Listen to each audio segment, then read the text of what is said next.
Hi, welcome to Back to School Night. I want to thank you for taking a couple minutes to watch this video. I'll try to keep it brief, but I want to give you just a little bit better sense of who I am so you can put a face to the name in the emails or the voice booming out of your child's laptop every day. And also I want to walk you through a couple tips to help you support your student at home this quarter. My name is Ben Condon. This is my third year teaching at Poudre High School. It's my 14th year teaching social studies altogether. I've taught every grade from 6th through 12th. I've coached cross country and I've coached a little basketball. And I'm so happy to be here at Poudre. It's one of really the best places I've ever worked. I am originally from outside of Boulder. I grew up on a small family farm. My family's still farmers, kind of in between Boulder and Lafayette, if you know the area. And I came up here for college and then I never left. I'm married. My wife is a counselor in the district and I have a second grader and a 4.5-year-old. So I sympathize with how hard it is for you parents at home trying to manage school on your end. This year I'm teaching 3 different courses at Poudre: Classical Humanities, IB History of the Americas, and 9th grade World Geography and History in the Engineering Pathway. No matter which class your student's a part of, there are a few tips that can help you keep them on track. The first place that students should always go every day is Google Classroom. This is sort of the main landing page for all the classes I teach. I'm showing you 9th grade World History and Geography, but no matter which class your student takes of mine, they're all going to look essentially the same. What you notice right in the middle is what's called the stream. Every single day I will post on the stream what we're doing that day. The other thing that's important to note is whether we are joining live or whether the lesson is asynchronous. Relevant materials will be posted there, and generally just instructions on how to complete the lesson that day or what we're doing. This is a really valuable tool if your student is absent or they miss class for some reason. Before they even need to email me, they can go straight to the stream and see exactly kind of what happened and take a look at the activity. And then if they have questions, they can reach out. My teacher end is going to look a little different, but your student will have a tab at the top called Classwork. And if they click on Classwork, this is going to show them all the assignments that are due for this class. And on their end, it's going to show them, is the assignment submitted or is it missing? So this is a really great tool for you as a parent. If you ask them to bring up their classwork, you can take a look at how they're doing and if they're keeping up with their assignments or falling behind or something like that. And the other thing I love about Google Classroom is in the stream, on this left side here, it says upcoming, and it will tell you the next due date that's coming up in class. This is a tool that students have access to.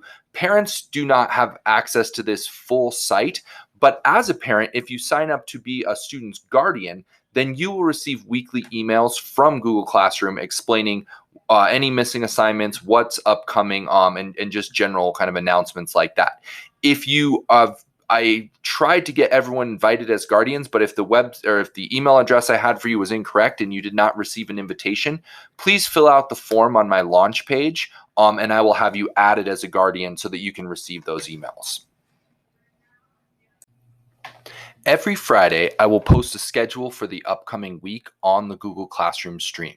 So I've brought up here my schedule for next week for IB History of the Americas so you can get an idea of what this will look like. Every day that students are expected to join a meeting live will be highlighted green. Days that are asynchronous, I will note. And on the schedule, I will also put any important relevant due dates or tests or things like that. The actual bullet points of the schedule are somewhat subject to change depending on how the content is flowing. However, once I have set days that we will meet live and meet asynchronously, I will never change those days. So every Friday, you will have an idea of what the upcoming week looks like for your student. Now, if you're watching this video, it means that your student has me for classical humanities.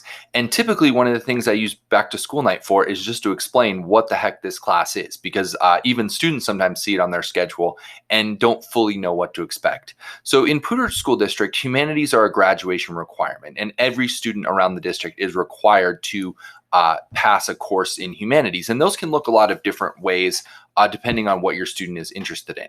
This class is classical humanities. And so when I explain to students and parents what the humanities are, for people who are unfamiliar, the kind of simplest definition to boil it down to is humanities are how people process and record the human condition. So any culture, the things they do and they create to explain their humanity. So for classical humanities, we are strictly looking at the cultures of Greece and Rome. And we're studying essentially the culture that they left behind. That will include study mythology, literature. We'll read a modern translation of the Aeneid, an epic poem of Rome. We will talk in depth about philosophy, and then finally we will discuss art and architecture, all the while looking and trying to understand the culture of Greece and Rome through their artistic and their literary output. This is a class I absolutely love teaching. I've taught it for 3 years now.